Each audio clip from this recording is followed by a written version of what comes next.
मैं वहाँ जाकर नहीं मिल सकता तो यहीं मिल लेता हूँ। सर नमस्ते। हाँ सर नमस्ते। सर, मेरा नाम मुनिराज है। हाँ क्या बात है, बोलो। सर जी, राज प्रताप को रिहा करवाने के लिए आया हूँ। कौन राज प्रताप? चिन्ना प्रताप का भतीजा? हाँ सर, वही उन्हें ही रिहा करवाना है। तुम उसे रिहा क्यों करवाना चाहते हो? तुम्हारा हाथ तो उसी ने काटा था, कोर्ट में उसने खुद गवाही दी है, और तुम उसे रिहा करने की बात कर रहे हो? मजाक कर रहे हो क्या? साहब, मुझे गलत मत समझिए, लेकिन मेरा हाथ काटने वाला वो राज प्रताप बिल्कुल नहीं है। तो फिर किसने काटा तुम्हारा हाथ? साहब, मेरे हाथ को मैंने खुद ही काटा है। साहब, मैं पेड़ पर चढ़कर लकड़ी काट रहा था, उसी से तो हम लोगों की रोजी रोटी चलती है। उसी पेड़ से मैं गिर गया, और जब मैं पेड़ से नीचे गिरा तो नीचे रखे कुल्हाड़ी से मेरा हाथ कट गया और ये सब हो गया। यही सच्चाई है साहब। दुर्गा मैडम इसके लिए इतनी मेहनत कर रही हैं, और ये चिन्ना प्रताप का गुनाह अपने सिर ले रहा है। राज प्रताप ने मेरा हाथ नहीं काटा साहब। मेरे साथ मजाक कर रहे हो? मैं सब अच्छे से जानता हूँ, तुम्हारे हाथ को किसी और ने नहीं, उस चिन्ना प्रताप ने ही काटा है, इसीलिए उसे गिरफ्तार किया। पर उसके बाद उसका भतीजा कोर्ट में आकर सारा इल्जाम खुद पर ले लिया और खुद को अरेस्ट करवा लिया। ये सब क्या चल रहा है?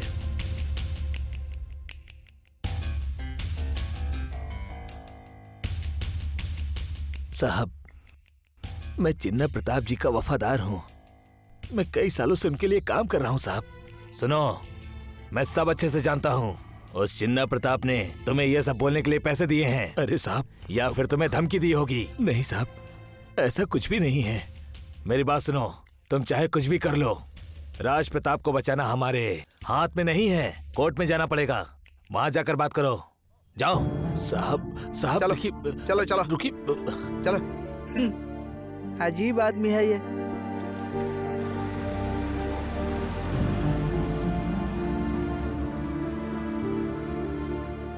मैडम, मैंने आज तक की अपनी सर्विस में कितने लोगों को देखा है, लेकिन इस मुनिराज की तरह इंसान के रूप में भगवान मैंने आज तक नहीं देखा।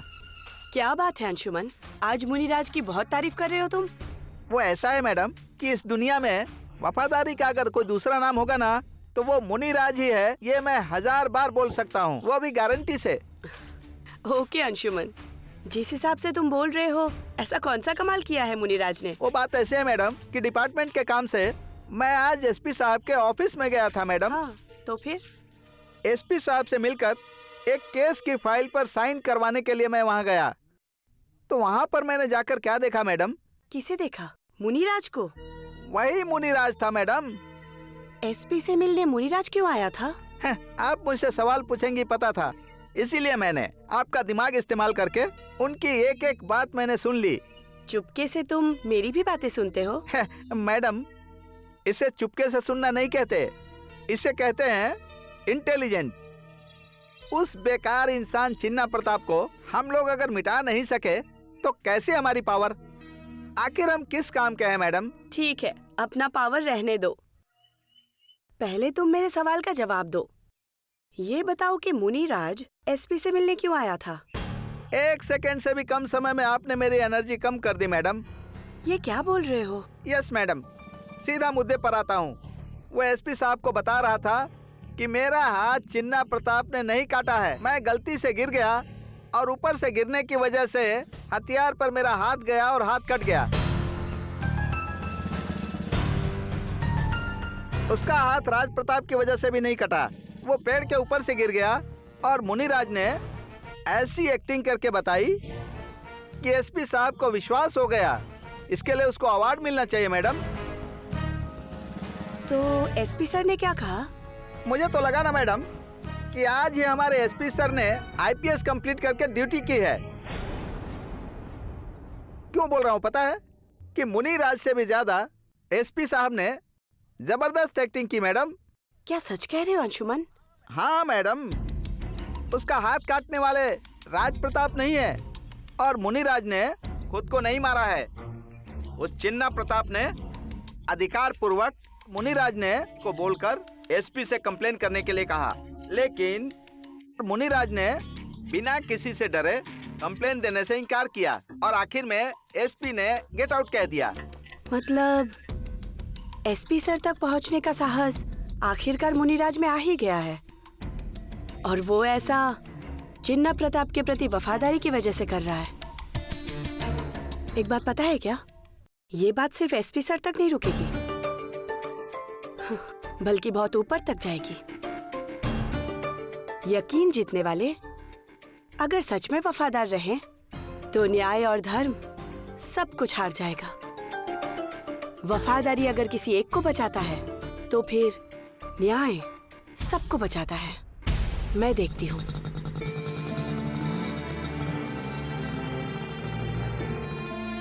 अरे भाई साहब, क्या भैया? यहाँ जज साहब का घर कहाँ है? वो सामने उनका घर है। ठीक है भाई, ठीक बहुत है, बहुत ठीक है। धन्यवाद। हाँ।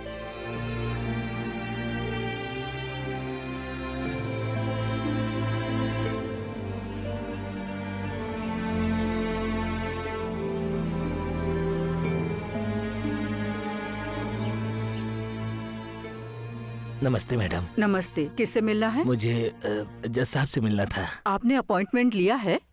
नहीं, वो तो नहीं लिया। बिना अपॉइंटमेंट के उनसे नहीं मिल सकते। मैडम, बहुत ज्यादा जरूरी था, इसीलिए आया हूँ मैडम। मेरी बात सुनिए, बिना अपॉइंटमेंट के जज साहब से कोई नहीं मिल सकता है, समझ गए ना? कोर्ट में जाकर मिलिए। मैडम, मैं आपको अपनी बहन की हैसियत से बोल रहा हूँ, कृपया करके उनसे मिलने दीजिए ना मुझे। आपका एहसान कभी नहीं भूलूंगा।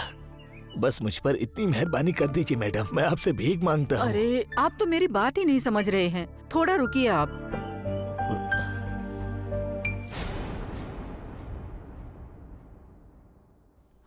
सर, आपसे मिलने के लिए एक आदमी आया है। कौन है? पता नहीं सर। सुनो, अनजान लोगों को अंदर आने की परमिशन नहीं देनी चाहिए, पता है ना? सर, वो आपसे मिलने के लिए बहुत ज्यादा जिद कर रहा है। ठीक है, अंदर भेजो। ठीक है सर। जज साहब से बता दिया जी है, मैडम। आपको अंदर बुलाया है, चलिए मिल लीजिए। आपका बहुत बहुत शुक्रिया। सर, ये मिलना चाहते हैं। जज साहब, नमस्ते जज साहब। नमस्ते। कौन है आप? साहब जी, मेरा नाम मुनी राज है। आप मुझसे मिलने क्यों आए हैं? साहब जी, मंदिर जाने के लिए भगवान की इजाजत की जरूरत नहीं पड़ती है साहब। साहब, ये मत समझिएगा मैं ज्यादा बोल रहा हूँ। अपनी इस कमी की वजह से मैं मंदिर बिल्कुल नहीं जाना चाहता। बस आपके जैसे जज साहब के पास ही आना चाहता हूँ साहब। ठीक है, सही कह रहे हो। बताओ क्या बात है? साहब, मैं यहाँ पर आपके सामने एक बयान देने आया हूँ। ठीक है, बोलो।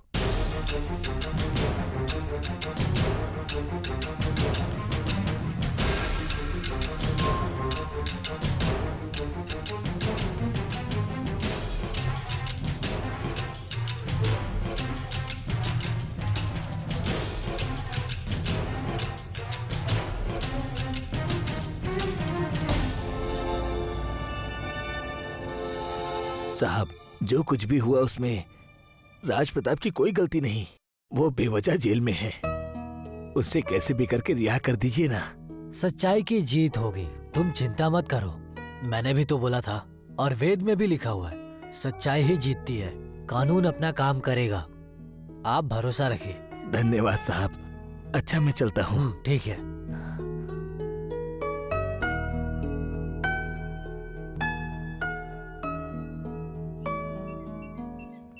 अच्छा, मुनिराज ने जज से क्या बात की होगी? अरे और क्या बात किया होगा? हमेशा की तरह मुनिराज ने उनकी तरफदारी की होगी और जज बोले होंगे कि वो अपना काम करेंगे, यही। और क्या? अंशुमन, हाँ हाँ, ठीक है मैडम। ठीक है, तुम बोलो। मुनिराज ने यही बोला मैडम, उसका हाथ उससे गलती से कट गया, ऐसा बोला। चिन्ना प्रताप और राज प्रताप इसकी वजह नहीं है, ऐसा वो कोर्ट में बयान देने वाला है। मैं वहीं पर थी मैडम, जब मुनिराज ने जज साहब से कहा। देख लिया ना मैडम, मैंने कहा था वो बात सच हुई ना। उस मुनिराज के हाथ ही नहीं काटने चाहिए, जुबान भी काट देनी चाहिए। कितना झूठ बोलता है वो। ठीक है, और जज ने क्या कहा? घायल जो गवाही देगा, कोर्ट उसी के हिसाब से सारा जजमेंट देता है। जैसा वो चाहता है वैसा ही होगा। मुनिराज से जज साहब ने ऐसा एक्सप्लेन किया मैडम। ओके, आप जा ठीक है सकती मैडम, हैं। मैं चलती हूँ।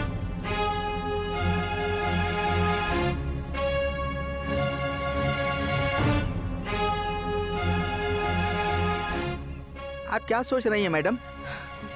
सच क्या है और झूठ क्या है ये कानून को दिखाई नहीं दे रहा है, क्योंकि उसकी आंखों पर पट्टी जो बंधी है, तो हमें ही न्याय दिलाना पड़ेगा। और अब हम कानून को कानों से सुनाएंगे।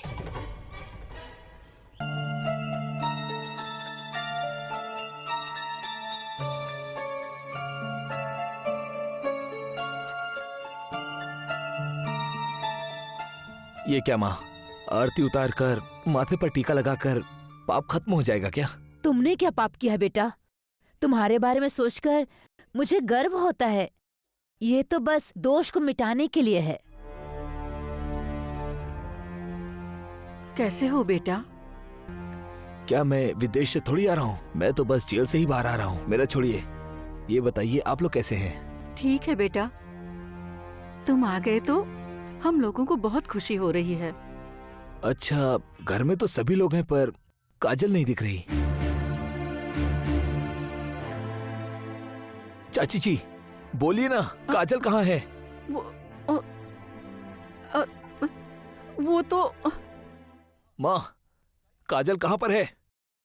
कोई मुझे जवाब क्यों नहीं दे रहा? काजल आ जाएगी। तुम पहले फ्रेश होकर चलो खाना खाओ। नहीं माँ, आप लोग जरूर मुझसे कुछ छिपा रहे हैं। दादाजी प्लीज आप बताइए ना, काजल कहाँ पर है? ये सवाल मुझसे पूछने से बेहतर है अपने चाचा से ही पूछो। चाचा जी प्लीज बताइए ना, काजल कहाँ है? बोलिए ना चाचा जी, काजल कहाँ है? वो मर गई।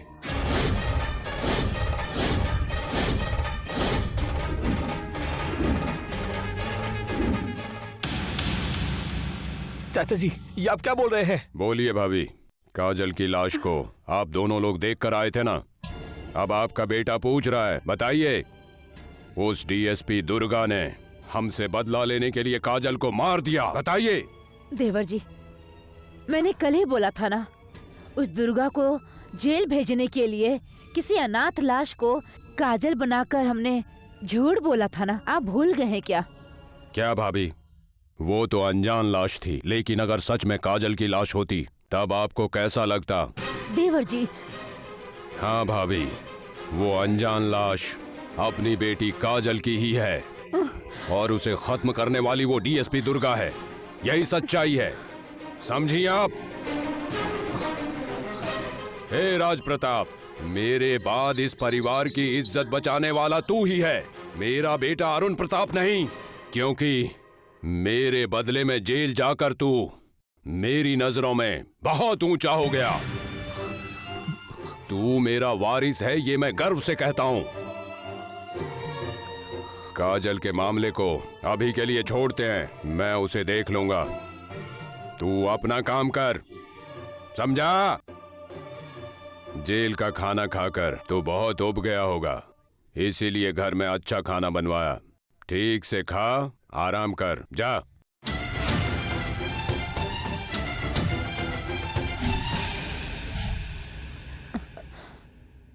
मुझे बहुत डर लग रहा है बेटा। आखिर ये सब क्या चल रहा है? यहाँ हो क्या रहा है? मुझे तो कुछ समझ नहीं आ रहा बेटा। मेरा तो दिल धड़कना ही बंद हो जाएगा। मैंने जो झूठ बोला है उसे सच बताकर हम सबको कहकर चले गए तुम्हारे चाचा। जवान बेटी को गायब हुए 15 दिन होने वाले हैं। हम सब लोग रोज मर मर कर जी रहे हैं। रोइए मत चाची जी, काजल को कुछ भी नहीं होगा। जरूर चाचा जी की इसमें कोई चाल होगी। राज प्रताप, इसी वजह से घर में कोई भी चैन से नहीं रह रहा है। पूछने पर इज्जत की बातें करके टाल देता है। वो आसमान और जमीन के बीच में कूद रहा है। उस दुर्गा से बदला लेने के लिए यह इल्जाम उसके ऊपर लगाना चाहता है। बाप के प्यार से बढ़कर इज्जत प्यारी है। वो माँ बाप का प्यार भूलकर इज्जत के पीछे पागल हो गया है।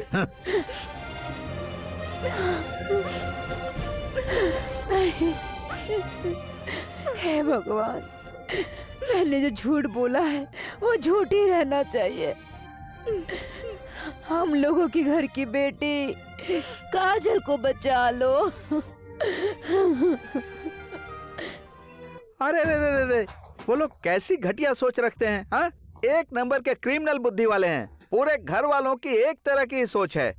किसके बारे में बोल रहे हो अंशुमन? और कौन हो सकता है मैडम, ये सब उस मुच्छड़ परिवार का ही है। घर के मर्द ऐसे हो सकते हैं, लेकिन औरतें भी ऐसी ही सोच रखती हैं। आप क्या बोल रहे हो?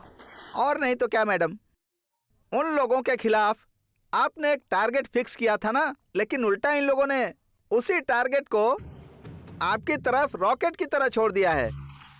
ये सब क्या कह रहे हो? काजल के बारे में बोल रहे हो क्या? वो सब लोग ड्रामा कर रहे हैं अंशुमन। इससे ज्यादा क्या कर सकते हैं वो? कुछ नहीं कर सकता मैडम। आपने देखा ना वहाँ वो सब के सब कैसे रोने का नाटक कर रहे थे।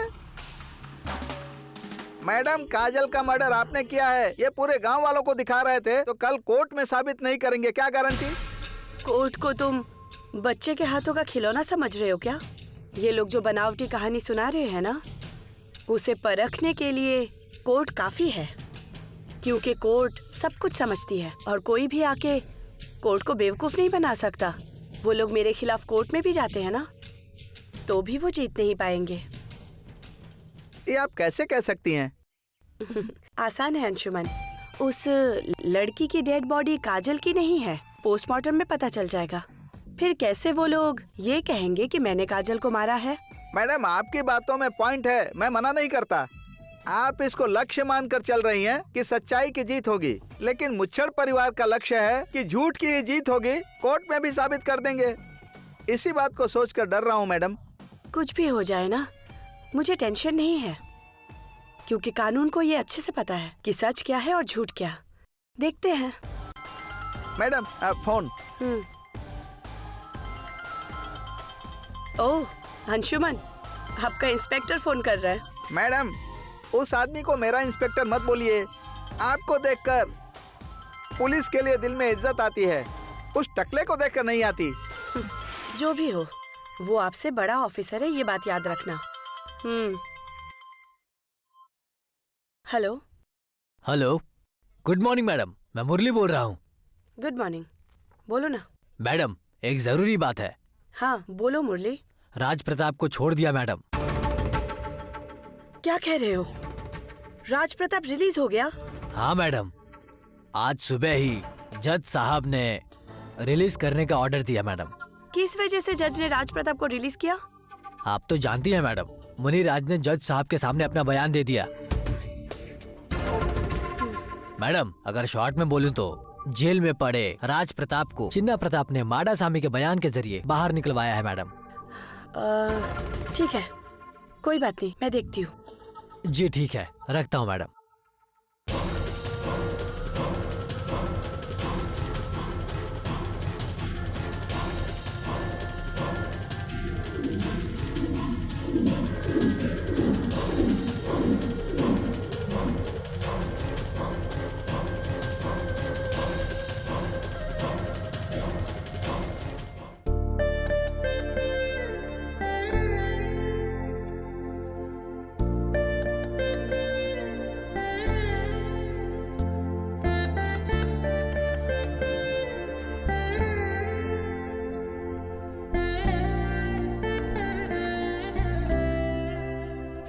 दीदी, अब क्या होगा सोचकर बहुत डर लग रहा है।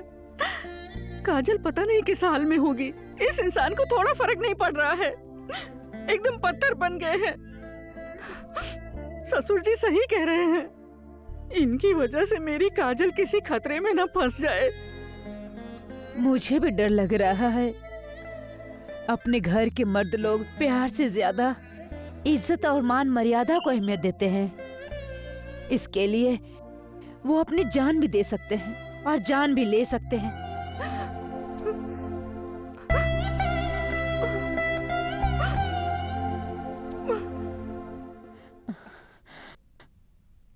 काजल को कुछ नहीं होना चाहिए, हम बस भगवान से प्रार्थना कर सकते हैं, लेकिन अपने पति से नहीं बोल सकते हैं। बोलेंगे तो तुम लोग औरत हो, शांत रहो और सिर्फ रसोई तक ही सीमित रहो। क्या दीदी, ऐसे बोलोगी तो कैसे चलेगा?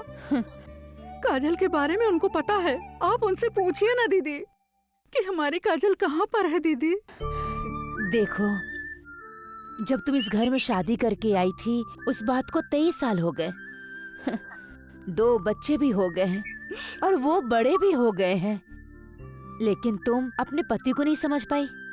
मेरी बात सुनो, देवर जी को अगर भगवान भी आ जाए ना तो नहीं बदल सकते हैं।